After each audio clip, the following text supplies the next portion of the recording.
What do you mean? I really hope you guys don't mind the post-commentary style of the videos lately. If you guys didn't know, my headset actually stopped working, so I wasn't actually able to record during, me playing the game at all. So, because I obviously can't hear anything when I use the headset. So, I at least try to record with the current mic, and we're actually getting a replacement in the coming weeks. But with that, kind of pending, we do have to we still have to deliver the content for you guys. So this is why we're here. But with that being said, let's get into this commentary. So right off the bat here, we got the down very early. We can see that they are automatically going in for body blocks and sabotage. And you're like, all right, well, now we know what kind of lobby we're in automatically. We already know what we're in for. So you already know we got to utilize the strategies. Now, this is going to be one of the strategies. We leave them on the ground to apply extra pressure to get them off of gens. Now, we had hit 2 different people, and that was purposeful because I wanted to make sure I spread as many injuries as I could so that when I go into chase at least one of them, they're going to have to take either extra time to heal themselves unless they want to be injured and get downed again. Now, another thing that we're going to do here is get the down on this guy. He's away from all the action. He's away from all his teammates. Now, there won't be a Sabo because he's the one who had the toolbox. We go for him. We get him on a hook. So we not only were able to flip it over on our side now, because normally a Sabo and 2 body blocks would be a bad thing. But we flip it back around. We go, you know what? Let me at least hit 2 different people and then chase somebody else. If we leave the other one on the ground, we'll be all right. And here's what we do next. We try to stalk up the Michaela because she got instantaneously healed, right? So we're like, all right, cool. She wants to get healed. We mark her up. We mark her up as much as we can. Yep, we got some pretty good angles there. We get revealed, doesn't matter. Now, you may notice I don't crouch walk around with GHOSTFACE very much. It makes you slower. And GHOSTFACE already doesn't have speed. So I would much rather move at normal walking speed than move slower and closer to the ground. Unless you're running the not the drop leg, but the knife clip or whatever it's called, the little green add-on that makes your crouch speed 10% faster. And this guy got finessed. We got a good hit in. He's actually in this back corner of the map. This is a great place for me to be in because he only has a single pallet here that he can actually utilize, which he'll just pre-drop. And then he also has Spirit Fury in case he wants to go down, which he does have 1 more to work with, which he just pre-drops as well. I was hoping he would go for the stun. He just did not. Now, the only option he has is to go back for that pallet again. And what we'll do is, normally I would break it, but I'm going to go around it with a little bit of bloodlust and get the down, which is the best case scenario. Now, I think he might be the only one that will Sabo. So 1 is injured and 1 is essentially marked up. We'll do a little spin around just to throw him off, and then they finally get a gen done. So we were able to get at least 2 hook states from just off of that alone. Now, we also got the gen with a good amount of progress next to us, as well as the gen over there. So we know that we're pretty much within proximity of all the action. We don't want to stray too far. We're just looking around here just to kind of see what the vibes are, but we also want to make sure we go right back over to get a little bit more stalking on the Allen, which we know that this goofball is going to actually try to go for a stun because, survivors are obsessed with pallet stunning. But this is exactly why we go with the Spirit Fury Enduring combo so that we can get rid of the resources. Now, Allen is just trying to really go for the body block.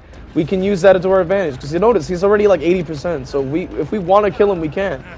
But we're not going to because we want to make sure we at least have our power ready. We're not going to activate our ability until we know we can get the down here. So that's why we go ahead and mark up Allen. So now he's panicking. He's like, oh no, I went to go save Quentin and now my goofy ass goes down. He's like, hell yeah, goofball. And then because we do that, we notice, hey, the gen near me is going. Now we have her. We're going to actually go ahead and slap her. We see Michaela like, oh, I'm going to do the gen. I'm going to do the gen. No, you're not. We go ahead and kick that. And then, like, no, you're going to see this. Look at the greed. Look at the greed kicking in. Oh, I'm going to touch it. I'm going to touch it. No, you're not. Like, you go down anyway, goofball. You get them on the ground. You get them on a hook next to that gen. Look at all that, right? All of those decisions lead all from them trying to body block. Right? Why? Because we got the stalk in early, and then because we are threatening to tunnel out the Quentin, it makes everyone panic, and then they all want to try to fly in and help them. And because keep in mind, like once they lose that teammate, the game completely shifts. It's on your side automatically. So the second you get that person out of the game, it completely shifts the game to you. So now we have 2 hook states. First hook for both, which is fine, but it's still a good amount of pressure because now a lot of people have hooks on them, which is great. You know what I'm saying? That's exactly what you need. And now we're just kind of looking around to see which way that they would go.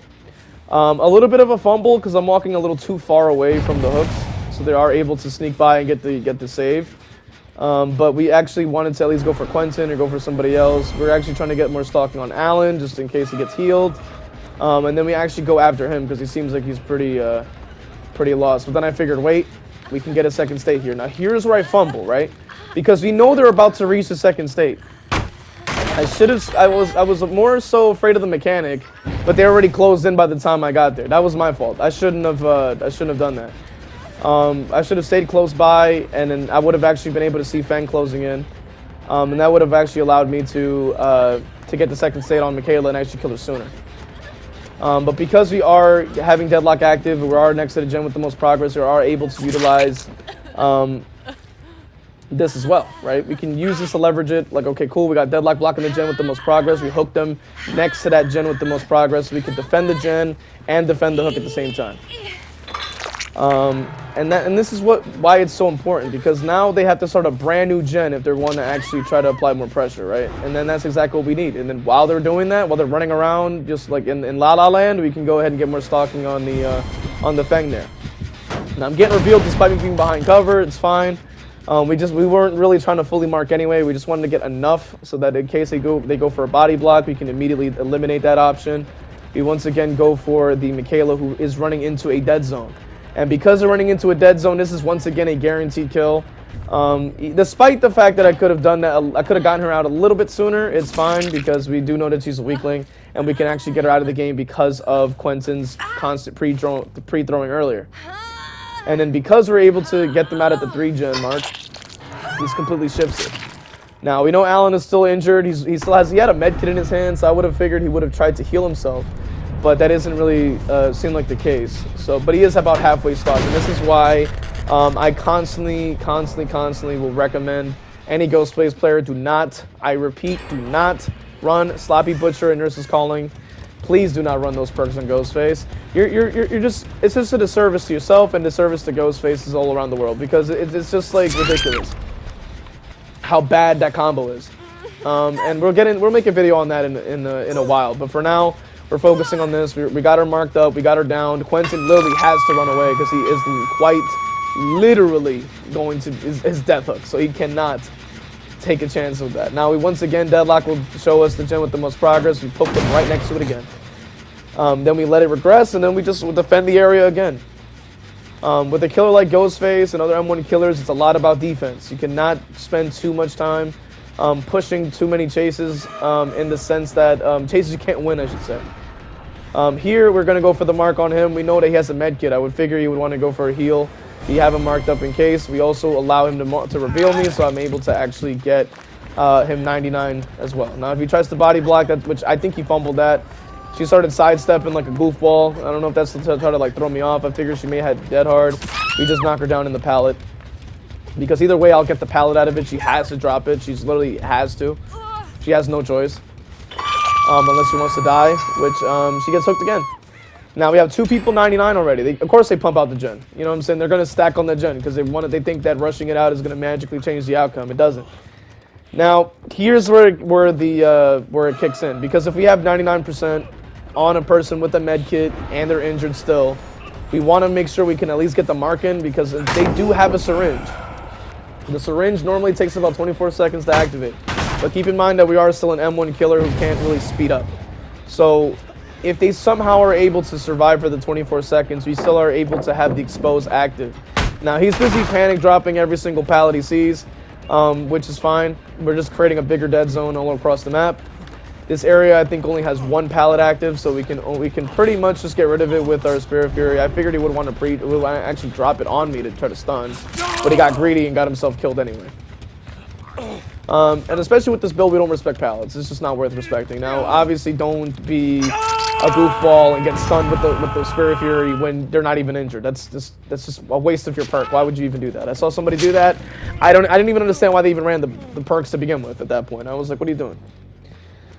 But with that being said, we have Alan now on Death Hook. We got pretty much everybody on Death Hook now. This is ideally what we go for toward the end of the game. Once that first person is out of the game, you can then trade out the hooks as much as possible, create the most amount of pressure, and also maximize point gain for those of you that want to get more blood points. Now, for me, trying to go for the 100 GHOSTFACE, point gain is exactly what we want. So, ideally, we're like, okay, they'll save Alan. We can actually go for Alan. We know he's pretty scared because he keeps just like panicking and dropping all the pallets all over the map, and then we can use that to our advantage.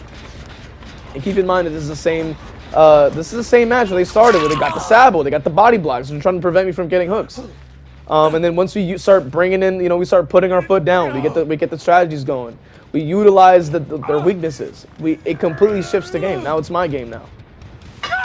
So now we got him out of the game. Boom, 2 people down. It's still at 1 gen. They don't even have time to even start one because by the time I finish downing and hooking that guy, then I run to the next one. So then they gotta go get the save because they're injured or they're on the hook and they got a timer. It's all about timing. It's all about the leverage. And I know a lot of people will try to deny this and try to say, oh, it's just a party game. It's just casual. It's really not. But the second they throw in MMR, that's when it became a competitive game. So we did mark up the Quentin and the Feng as well. Now, because it takes a full minute for the exposed to run out, now we can just quite literally just follow either one of them and then just down them and then just go find the other one. We still have Spirit Fury active, so we will then go to the other person. And I think the Shack Pallet is still there. So the best thing to do would be here. The best thing to do here would be to. Oh, okay. Well, he just drops it. So keep in mind, right? Like we still have about, I'm gonna say 30-ish seconds of exposed left. So he does, and as you can see, holding W. Look at that. Just running in a straight line gives him so much distance, as you can see, by me breaking a pallet in the first place. And this is what I was saying about GHOSTFACE, because I understand that the marking may be 60 seconds long, but that doesn't necessarily mean that you should be trying to mark from across the whole map. It's just that, and that's why. 60 seconds doesn't necessarily mean you're gonna get the down. It sounds counterintuitive in a way, because you go, yo, like it's 6 seconds, I mean, that's a long time, but no, you still have to be up close in order to get the down in the first place. That's the whole point, and that's what the strength lies. And that's why it's a power, because the power is a tools, and you want to use your tools to get your kills, to get your objective. So as you can see, this is how we converted the game, right? We had a bad start. We had a bad start, but you have to quickly open your eyes and go, hold on a second, like we know what to do here. We got to get as many people injured as we can, so that no matter who we chase, we get down. And that's what we do. Now, I'm going to review the builds and for this gameplay, as well as the next one, like for those builds as well, at the end of the video, for those of you that want to hear me discuss that. But we're just keeping the gameplay portion on this side of the video, and then, as you can see, the builds there, and then we'll start the commentary in the next one. Okay, so getting into the next gameplay, because we're reviewing these games so you guys can learn something, and obviously with post-commentary, I can at least help you guys kind of understand what's going through my mind when I'm playing the game. So with a map like this, and we have Corrupt active, we obviously want to, kind of guesstimate where they're going to end up being. They're going to be probably either on the left or right side. I would figure that they would want to rotate in, if they did spawn on my right, to the gen in the school.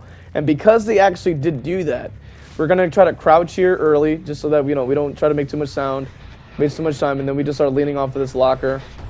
By the time he even noticed I was there, we got a good amount of stock in, and then we know that he's going to actually try to run over to that vault, and then we down him immediately.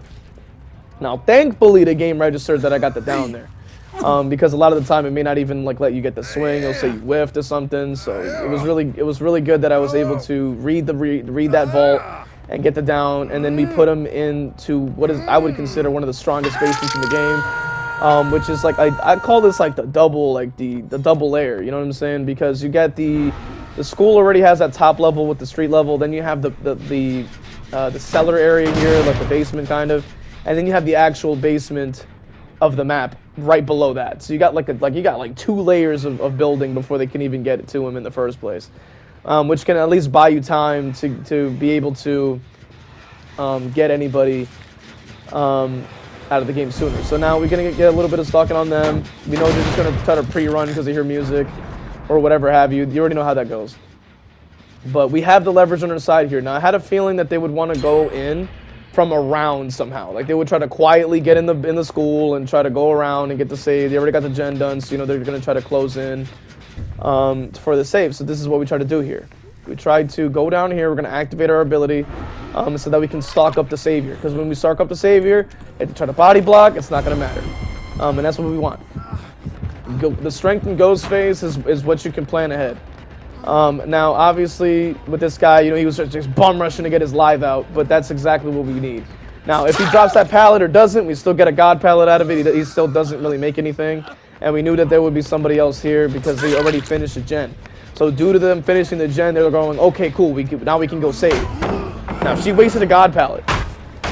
She wasted the god pallet. We know that we can go ahead and pick him up.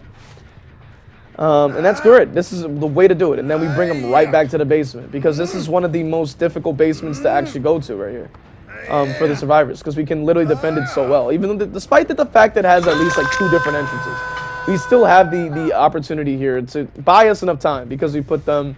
And if you really want to get that extra little bit of distance, you put them right in the back of the basement, right on that other side.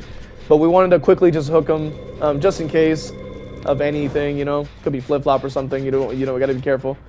And then we get rid of the boon, and just in case it was exponential or something like that, and then we try to push him off the gen for just a second. He keeps blowing it up. Now we start stalking her off the fence, just so that we can get as much as we can, because we want to make sure that if they end up trying to body block, we're ready.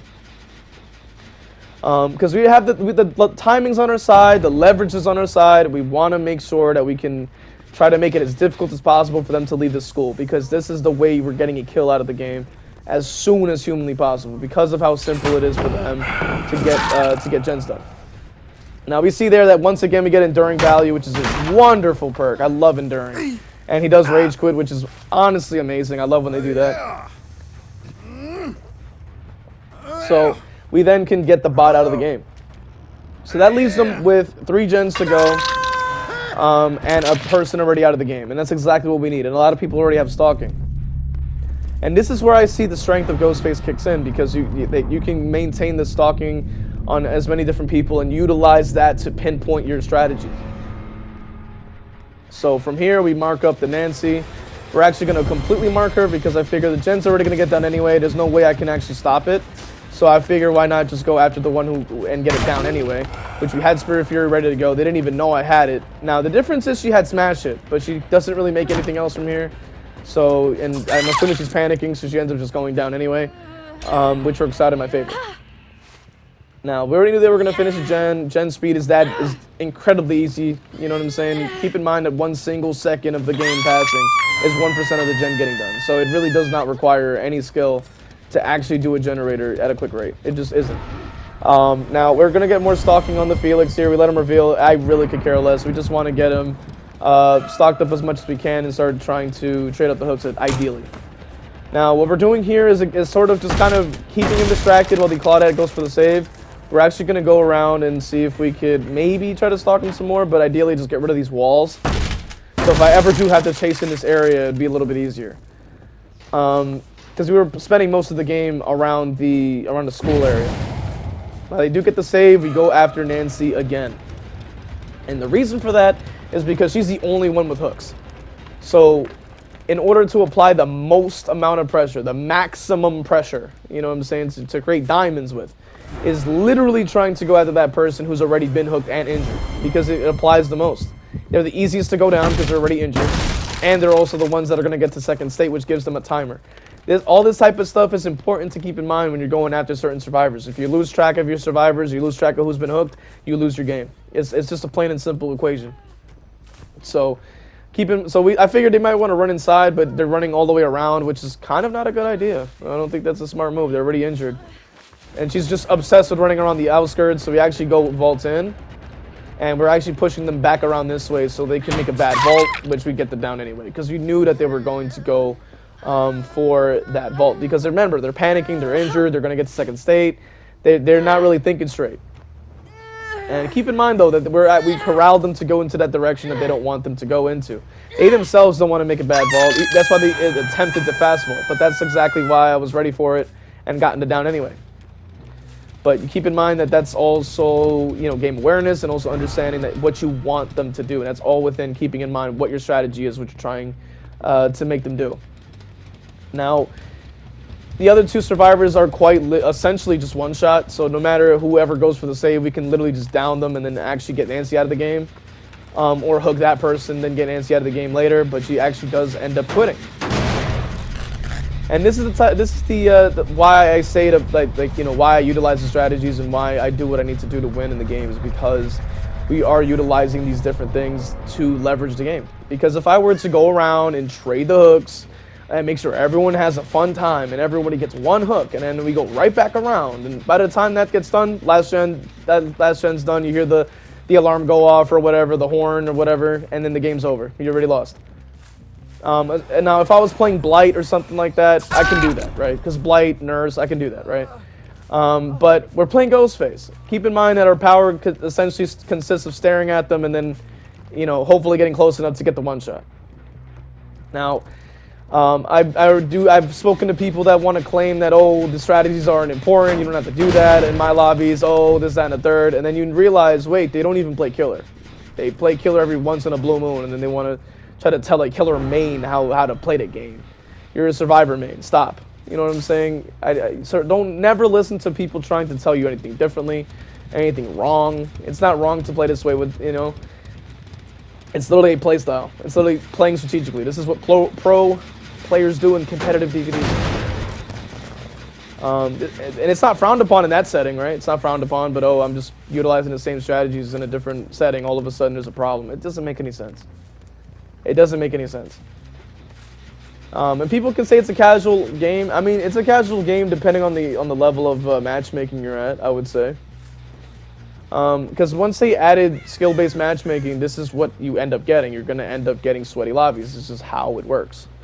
And that's why people don't like skill-based matchmaking. Now, unfortunately, because I do enjoy this game, you have to utilize whatever you have to utilize. Now, I'm leaving everything else here uncut just so I can continue the particular topic. But I'll probably just cut ahead so we can get to the builds. Which we actually found Claudette, hiding like a rat in the school. So it's always a good thing to get some justice for the survivors in some way, even though Felix once again wants to rage quit as well. And it's a fun thing, man. And we're actually gonna get into the builds in just a second, okay? So quickly reviewing the first match. This is all the builds they brought. You see Quentin running Build to Last, Streetwise, Deja Vu, and Overzealous. Which Overzealous is if you bless a totem, or cleanse a totem, you get an extra 10%. So Deja Vu is giving you an extra 6%. So they're trying to run around with essentially 16% repair speed, with a commodious toolbox that already gives you an extra 50% for using it, 32 charges, and then he's running an extra 30% on there. So you're running about that's about 80% repair speed plus the 16, so you're running about 96% repair speed if everything works out right on time, right? So with that alone, that already tells you what this clown's mindset is. Let me brush out the gen. Let me push out the gen to the speed of light, and make the game end quick. Fang, Windows, Hope, Adrenaline, Self-Aware. They're running the best perks in the game. Windows, Hope, and Adrenaline, bro. They're sitting here really trying to rush out the gens. You got another one trying to make sure that they're outrunning you at the end games, or already at full health. And with Windows, you're looping efficiently. And then Michaela's also running Deja Vu and Resilience. So say if they stayed injured or something like that, they can also throw on an extra, 9% repair speed on top of the 6% from Deja Vu. They're trying to make sure they rush out the gens at the speed of light. So this is why I tell you guys to play however the hell you want, to utilize the strategies if you want to win. Because maybe there's some people that like losing, they like getting teabagged for whatever reason. That's not for me. I don't find that enjoyable. I would rather win the game. And that's fine for me. Now, sometimes people say, oh, that's not very interesting. I came here to watch whatever. Stop. You can keep watching, your Survivor channels. You can keep watching, Spooky Loops and whatnot, and you can watch 2-hour losing game video. But at the end of the day, here we don't do that, okay? We're not here to lose. We're here to have a good time. We're here to have fun, and we're here to play at a high level. Unfortunately, that's how it is at the high level. To keep up. Because when gen speeds are reaching almost 96% from toolbox combinations with Deja Vu and Overzealous and whatnot, and all these types of add-ons with a constantly recharging toolbox, come on now. Come on now. It speaks for itself. It speaks for itself. Like this is what you're going up against, or at least I am, at least. And this is why I try to show the builds, because I don't need anybody trying to say, oh, I feel bad for the survivors. For what reason? They don't feel bad for you. If they did, they wouldn't run this stuff. So here we are with the builds for the second gameplay. Now you can see Ash here was the one that we were specifically targeting, and he had some of the strongest perks in the game with Lithe, Windows, Adrenaline, Unbreakable. Like honestly, right? Brand new part, like Anniversary Toolbox with the 50% with the 30% extra increase to repair speed. You got the Nancy with Resilience, Unbreakable, Deja Vu. You got Felix with Dead Hard, Decisive, Adrenaline. Like, they're running all sorts of second chances. So I say again, why feel bad for survivors? They're running the strongest stuff in the game. But being a killer to play to win, man. How is that somehow frowned upon when survivors are running builds like this every game? It would be more interesting to see like Claudette here, just running something different. You know what I'm saying? It may not be the strongest thing in the game, but maybe they're experimenting. They're level 13 on Claudette. Maybe they're trying something new. Maybe they have a challenge. Like, maybe they're trying something else. The rest of it is just it's super sweaty. Look at that, man. 2 Unbreakables, Adrenaline, Dead Hard, Decisive. It's like, come on, man. That's why I'm like, never feel bad for them, dude. Never feel bad for playing how you want to play, because at the end of the day, they don't care about your fun. And I personally do not want to sit here and lose games for no reason. There's no point in doing that. Why should you make your experience like lessened because of their experience? Oh, but at the end of the day, like, the game is not very balanced anyway. So I figure, why not just play whatever you want to play? But all I'm saying is that they shouldn't get mad, because I'm like, you're already running perks to win. So if you don't win and you're going against somebody who also wants to win, you shouldn't get mad, because you literally are trying to go to that level. You want to win, right? You want to get to that point. That's all I'm saying. And this is why I try to showcase the builds for you guys as much as I can, so you guys understand that there's no need for ethics and morals and adding some kind of stigma, some kind of stigma to just playing how you want to play and doing what you want to do and utilizing different things. If you want to say it's boring, you know, go right ahead, buddy. You know what I'm saying? Then just play a different character. You know, that doesn't require you to do that. Like maybe like Blight, Nurse. Play a strong killer. You know what I'm saying? You don't have to do what you have to do. When you know, especially Blight. I find Blight to be an absolute blast. Especially learning Blight and all that other stuff. But when you're playing an M1 killer, Myers, Freddy, Ghostface, you know, Legion, whatever have you, you're gonna have to use what you have to use. And this is one of those things. That being said, hopefully you guys enjoyed it, and hopefully I'll see you in the next one. I know it's a little bit of a different video, but I do want to just kind of bring up the fact that, you know, this thing in conclusion, really, play how you want. Play to win. Do what you gotta do, because this is what they're bringing. Strongest stuff in the game.